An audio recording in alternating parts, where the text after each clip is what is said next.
சில நேரங்களில் நான் யோசிச்சு பார்ப்பேன். என்னன்னா, கடவுளுக்கும் மனுஷனுக்கும் ஏதாவது வித்தியாசம் இருக்கா அப்படின்னு நான் யோசிக்கும்போது எனக்கு ஒரு சிந்தனை வந்துச்சு. என்னன்னா, கடவுளுக்கும் மனுஷனுக்கும் பெரிய வித்தியாசமெல்லாம் இல்லை, அவங்களுக்கு ரெண்டு பேருக்கும் இடையில ஒரு சின்ன சின்ன வித்தியாசங்கள் தான் இருக்கு அப்படின்னு நான் புரிஞ்சுக்கிட்டேன். அது என்னோட புரிதல் தான். கடவுள்னா யார் அப்படின்னா, நன்மைகளை மட்டும் செய்யக்கூடிய ஒரு நபர். நல்ல விஷயங்களை தான் அவர் செய்வார் அப்படிங்கிற ஒரு அடையாளத்தன்மை தான் கடவுள். அப்போ கடவுள் நல்லதை மட்டும்தான் செய்வார், மனுஷன் நல்லது செய்ய மாட்டானா அப்படின்னா, மனுஷனும் நல்லது செய்வான். அப்போ மனுஷனும் கடவுளும் ஒன்று தானே அப்படின்னு யோசிக்கும் போது, ஆமா, மனுஷனுக்குள்ளால கடவுள் இருக்கிறார், அதனால தான் அவன் நல்லது செய்கிறான். அப்போ எப்போ எல்லாம் ஒரு மனுஷன் நன்மையை செய்கிறானோ, நல்லது செய்கிறானோ, அப்போ எல்லாம் அவனுக்குள்ளால இருக்கக்கூடிய கடவுளை அவன் வந்து பாதுகாத்து கொள்கிறான். எப்போ எல்லாம் ஒரு மனுஷன் கெட்டது செய்கிறானோ, அப்போ எல்லாம் அந்த மனுஷன் அவனுக்குள்ளால இருக்கக்கூடிய கடவுளை வந்து கைவிட்டு விடுறான் அல்லது தவற விட்டு விடுறான் அப்படின்னு நம்ம எடுத்துக்கலாம். எப்படி பார்த்தாலும் ஒரு மனுஷனுக்குள்ளால கடவுள் இருக்கிறார். அப்படின்னா நம்ம அந்த மனிதர்களுக்கு நம்ம முக்கியத்துவம் கொடுப்பதும், சக மனிதர்களை வந்து சிறந்த முறையில் அணுகுவதும் அப்படிங்கிறது ரொம்ப ரொம்ப முக்கியம்.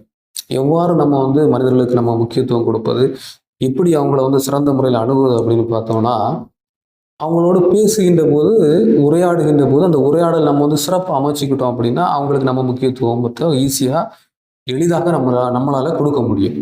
எப்படி நம்ம வந்து அந்த உரையாடலை வந்து நம்ம சிறப்பாக மாற்றுவது, சிறப்பாக அமைப்பது அப்படின்னு சொல்லிட்டு நம்ம பல நேரங்களில் நம்ம யோசிப்போம்.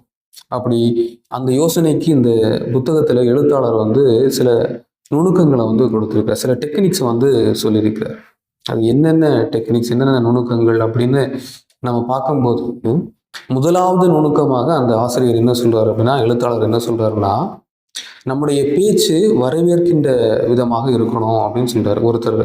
உதாரணத்துக்கு ஒருத்தர் நம்மகிட்ட வந்து பேச வர்றாரு, நம்முடைய பேரை சொல்லியோ இல்லை சார் அப்படின்னு சொல்லி நம்மளை கூப்பிடுறோன்னு வைங்களேன். நம்ம அந்த உரையாடலை அவரோடு துவங்குகின்ற போது நம்முடைய பேச்சு வந்து அவங்கள வரவேற்கிற விதமாக இருக்கும். சார் சொல்லுங்கள் சார், உங்களுக்கு என்ன வேணும், ஏதாவது நான் ஹெல்ப் பண்ணணுமா அப்படின்னு சொல்லிட்டு ஒரு வரவேற்கிற விதமாக நம்ம அந்த உரையாடல் நம்ம துவங்கணும் அப்படின்னா, அந்த உரையாடல் வந்து சிறப்பாக அமையும் அப்படின்னு சொல்லிட்டு எழுத்துக்கிறாரு சொல்றாரு.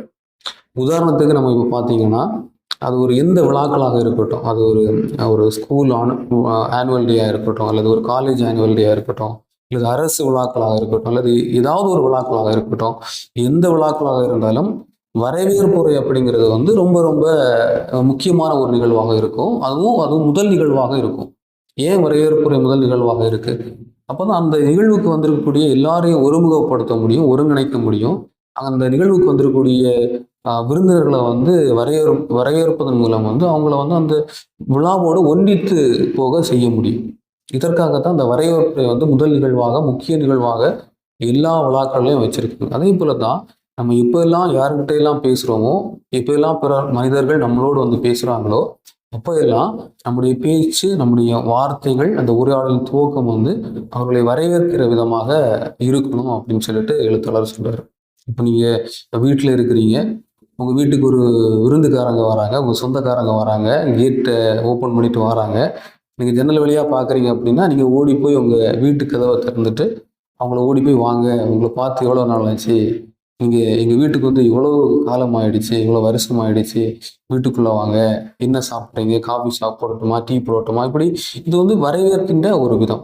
இப்படி வரவேற்கின்ற விதமாக நம்முடைய உரையாடல் மாறுகின்ற போது, அமைகின்ற போது, நமக்கும் பிறருக்கும் இருக்கக்கூடிய அந்த உரையாடல் வந்து மிக இனிமையாக அமையும் அப்படின்னு சொல்லிட்டு எழுத்தாளர் சொல்றார். இது விருந்துக்காரங்க மட்டுமல்ல, வரவேற்புரை தங்குகின்ற நிகழ்வாக மட்டுமல்ல, எந்த இடத்திலும், எந்த தருணத்திலும், பொது இடங்களாக இருக்கட்டும், விழாக்களாக இருக்கட்டும், நம்ம வீட்டில் வரக்கூடிய சொந்தக்காரங்களாக இருக்கட்டும், சாலை ஓரங்களில், வெளி இடங்களில் நம்ம பார்க்கக்கூடிய மனிதர்களாக இருக்கட்டும், பேசக்கூடிய மனிதர்களாக இருக்கட்டும், யாரிடமாக இருந்தாலும் நம்முடைய பேச்சு அவர்களை வரவேற்கின்ற விதமாகவும் இருந்தால் நம்ம உரையாடல் வந்து சிறப்பாக இருக்கும் அப்படின்னு சொல்லிட்டு இந்த எழுத்தாளர் சொல்றார். இரண்டாவது நுணுக்கமாக அந்த எழுத்தாளர் என்ன சொல்றார் அப்படின்னா, பிறருடைய மனநிலையை புரிந்து கொண்டு பேசுவது.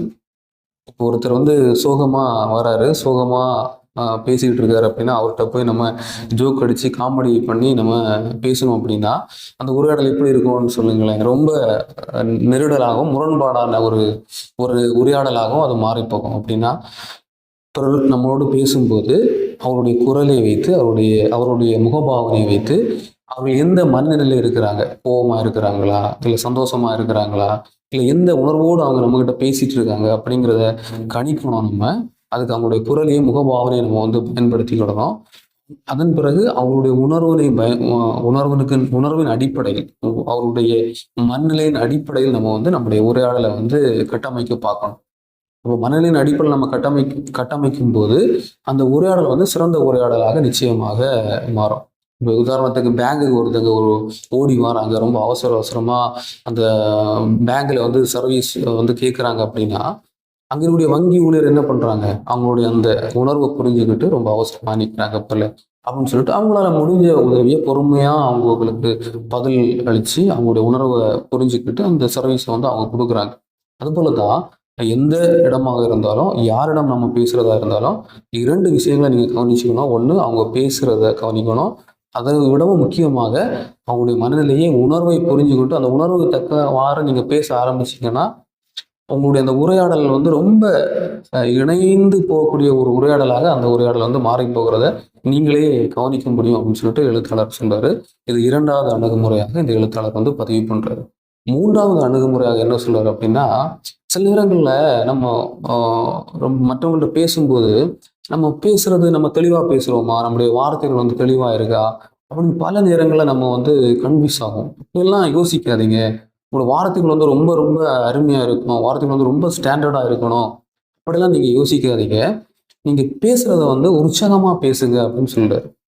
நீங்க உற்சாகமா பேசுறது தான் அந்த உரையாடலை வந்து ரொம்ப இனிமையாக்கும், ரொம்ப சுவாரஸ்யமாக்கும் அப்படின்னு சொல்றாரு நம்முடைய அந்த புத்தக எழுத்தாளர் வந்து. 3வது அணுகுமுறையாக சுவாரஸ்யமா பேசுங்க, உற்சாகமா பேசுங்க, வார்த்தைகளை பற்றி கவலைப்படாதீங்க அப்படின்னு சொல்லிட்டு அவருடைய 3வது டெக்னிக்காக இந்த உரையாடலை எப்படி சிறப்பாக கட்டமைக்கிறது அப்படிங்கிறத பற்றி 3வது டெக்னிக்காக அவர் சொல்றாரு. உற்சாகமாக நீங்க பேசுங்க அப்படின்னு சொல்றாங்க.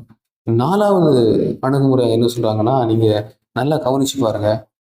நாம வந்து சிலர்கிட்ட பேசும்போது என்ன அடுத்த பேசுறது அப்படின்னு நம்ம வந்து யோசிச்சுட்டே இருப்போம்.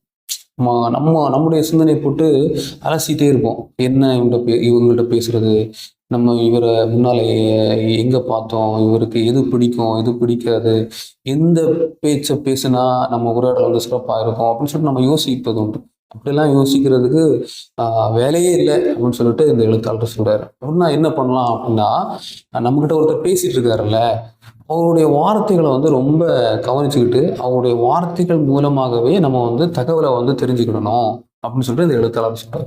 அது எப்படி சார் தெரிஞ்சுக்கிடுறது அப்படின்னா, இப்போ வார்த்தைகளை பேசிட்டு இருக்காங்க, அந்த வார்த்தைகள் மூலமா அவருக்கு என்ன பிடிக்குது, ஸ்போர்ட்ஸ்ல என்ன பிடிக்குது, இல்லை அவர் அரசியல்ல ஆர்வம் உள்ளவரா, இல்லை சினிமாவை வந்து அதிகமாக பார்க்கக்கூடிய ஒரு நபரா அப்படிங்கிறத நம்ம வந்து கணிச்சுடலாம் அப்படின்னு சொல்றாரு. அது கவனமா அவங்க பேசக்கூடிய வார்த்தைகளை கவனிச்சுக்கிட்டு அதற்கு தகுந்தவாறு நம்ம வந்து அதுல இருந்து நம்ம பேச ஆரம்பிக்கலாம். நாம யோசிச்சு என்ன பேசலாம் அப்படி யோசிக்கிறத விடவும் அவங்க வார்த்தைகள் இருந்து என்ன பேசலாம் அப்படிங்கிறத கண்டுபிடிச்சு பேசுறது ரொம்ப ஈஸியாகவும் அந்த உரையாடலை வந்து இனிமையாக கொண்டு போறதுக்கும் ஈஸியா இருக்கும் அப்படின்னு எழுத்தாளர் சொல்றாரு.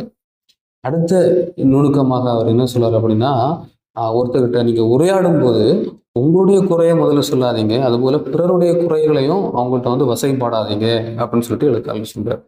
அப்படி நீங்க பேச ஆரம்பிக்கும் போது உங்களுக்கு மேல ஒரு நல்ல அபிப்பிராயமே அவங்க கிட்ட பேசக்கூடியவங்களுக்கு வரவே வராது அப்படின்னு சொல்லிட்டு எழுத்தாளர். எனவே குறைகளை பேசாதீங்க, நிறைகளை, சந்தோஷமான விஷயங்களை, நேர்மறையான எண்ணங்களை, நேர்மறையான வார்த்தைகளை பேசுறத வந்து உங்க உரையாடல அதிகப்படுத்திக்கோங்க அப்படின்னு சொல்லிட்டு எழுத்தாளர் சொல்றாரு. அடுத்த அணுகுமுறையாக என்ன சொல்றாருன்னா, நீங்க நிறைய விஷயங்களை வந்து தெரிஞ்சுக்கோங்க. இன்னைக்கு என்ன நடக்குது, அரசியல் என்ன நடக்குது, விளையாட்டுத்துறையில் என்ன நடக்குது, நாட்டில் பொருளாதார நிலை என்ன இருக்கு, இப்படி சில தகவல்களை நீங்க சேகரித்து வச்சுட்டீங்க அப்படின்னா நீங்க உரையாடுகின்ற போது அந்த நபர் எதில் விருப்பமாக இருக்கிறாரோ அந்த துறையில் நீங்க பேசுவதற்கு உங்களுக்கு நிறைய தகவல்கள் உங்ககிட்ட இருக்கும். நீங்க அந்த உரையாடலை வந்து எளிமையாக கொண்டு போகலாம், ஈஸியா அந்த உரையாடலை வந்து இனிமையாக மாற்றலாம் அப்படின்னு சொல்றாரு. அதுக்கு உங்களுக்கு அதிகமான தகவல்கள், எல்லா துறை சார்ந்த தகவல்களும் உங்களுக்கு இருக்கிறது ரொம்ப ரொம்ப அவசியம் அப்படின்னு சொல்லிட்டு அவர் சொல்றாரு. அடுத்த அணுகுமுறையாக என்ன சொல்றாரு அப்படின்னா, சமீபத்துல அந்த அணுகுமுறை நான் சொல்றதுக்கு முன்னால நான் பார்த்த ஒரு நிகழ்வை நான் உங்கள்கிட்ட சொல்றேன். ஒருத்தர் வந்து ஒரு உரையாடல், ஒரு கருத்தரங்குல பேசிக்கிட்டு இருந்தாரு. அவருடைய அந்த பேக்கெட்ல பார்த்தீங்க அப்படின்னா, ஒரு ஸ்மைலி, ஒரு ஃபேஸ் வந்து ரவுண்டா பேஸ்ட் பண்ணியிருந்தார். ஒரு பின் வச்சு அதில் மாட்டியிருந்தார். அப்ப அது எல்லா அவர் பேசுறாரு. ஆனா, அங்க இருக்கக்கூடிய பார்வையாளர்களுடைய கவனம் முழுவதும் அந்த ஸ்மைலி அவர் ஏன் வச்சிருக்கிறாரு? அந்த ஸ்மைலி வச்சு அந்த நபருடைய குணநலன்களை வந்து சிலர் வந்து கணிக்க ஆரம்பிச்சுட்டாங்க. அவர் வந்து ஒரு ஒரு காமெடியான பெர்சன், ஒரு இயல்பான பெர்சன் அப்படின்னு சொல்லிட்டு கணிக்க ஆரம்பிக்கிறாங்க. இன்னும் கொஞ்சம் பேர் அவர்ட்ட நேரடியா போய் கேட்குறாங்க. சார், எதுக்கு சார் இந்த ஸ்மைலி அழகா வச்சிருக்கீங்க அப்படின்னு சொல்றாரு. அவர் அதுக்கு நிறைய கதைகள், உரையாடலை வந்து ஈஸியா வந்து அவங்ககிட்ட பேசுறாரு. அப்போ நான் வந்து அவர்ட்ட கேட்டேன், சார் எதுக்கு சார் இது வைக்கிறீங்க அப்படின்னு. அவர் ஒரு அருமையான பதில் சொன்னார். இப்போ நான் வித்தியாசமான ஒரு பொருளை வைக்கும்போது எல்லாரும் வந்து எங்கிட்ட அது என்ன சார் அப்படின்னு கேட்குறாங்க. அப்போ எளிதாக பிறர் நம்மோடு பேச வைப்பதற்கு இது ஒரு உதவிகரமான ஒரு ஒரு ஒரு இதா இருக்கு அப்படின்னு சொல்றாரு. அப்போ உங்ககிட்ட ஒரு வித்தியாசமான பொருளை நீங்க வச்சுக்கிறது ரொம்ப ரொம்ப பிறரை வந்து எளிதாக உங்ககிட்ட பேச வைக்கிறதுக்கு அது ஒரு ஒரு ஒரு ஒரு காரணமாக இருக்கும், ஒரு காரணியாக அதை வந்து நம்ம பயன்படுத்திக்கலாம் அப்படின்னு சொல்றாரு. அடுத்த ஒரு அணுகுமுறையாக அவர் என்ன சொல்றாரு அப்படின்னா, நீங்க அடுத்தவங்கள்ட்ட பேசிக்கிட்டு இருக்கும்போது நீங்கள் அப்படிங்கிற வார்த்தையை வந்து அதிகமாக பயன்படுத்துங்க அப்படின்னு சொல்றாரு. நீங்கள் அப்படிங்கிற வார்த்தையை இப்போ நீங்க பயன்படுத்த மறந்துடாதீங்க. அப்படி பயன்படுத்தும் போது இன்னும் உங்களுடைய உரையாடலை வந்து ரொம்ப நெருக்கமான ஒரு உரையாடலாக மாற்றுவதற்கு அது எளிதாக இருக்கும் அப்படின்னு சொல்றாரு. அடுத்த கடைசி ஒரு இதா என்ன சொல்றாரு அப்படின்னா, எப்பவுமே உங்களை பற்றிய விஷயங்களை, உங்களை பற்றிய சொந்த கருத்துக்களை, சொந்த விஷயங்களை, சொந்த நிகழ்வுகளை அதிகமாக பிறர்கிட்ட நீங்கள் வந்து ஷேர் பண்ணாதீங்க. அப்படி ஷேர் பண்ணும்போது உங்களை பற்றிய அந்த ஒரு அடையாளம் வந்து அவங்க வந்து உருவாக்கி விடுவாங்க. அவங்களை சார்ந்து அவங்க எந்த மாதிரி நீங்கள் சொன்ன விஷயத்தை உள்வாங்குகிறாங்களோ அதை பொறுத்து அவங்க உங்களை பற்றி ஒரு அடையாளத்தை உருவாக்கி விடுவாங்க. அது இன்னைக்குமே உங்களுக்கு வந்து ஒரு உரையாடலை வந்து சிறப்பாக அவர்களோடு நாங்கள் வந்து பயணிக்கிறதுக்கு வந்து அது ஒரு இடையூறாக இருக்கக்கூடிய வாய்ப்புகள் உண்டு அப்படின்னு சொல்றாங்க. எனவே இந்தந்த அணுகுமுறைகள், இந்தந்த நுணுக்கங்களை வந்து ஆசிரியர் வந்து இந்த புத்தகத்தில் எழுதியிருக்கிறாரு.